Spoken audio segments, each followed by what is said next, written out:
how to unlink Microsoft account from PS5.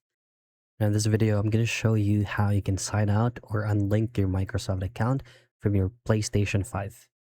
Now everybody knows that you can only be doing this inside the game, and the best thing to do that is via Minecraft.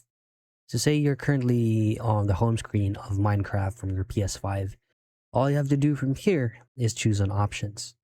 Now take note that you can definitely do this whether you're using a different kind of Minecraft edition.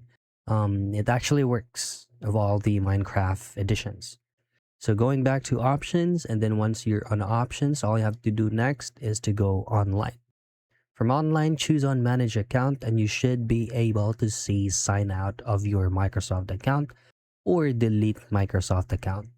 Now again, this is from the PlayStation 5 interface.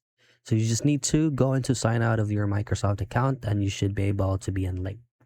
And that's it. That's how you unlink Microsoft account from PS5.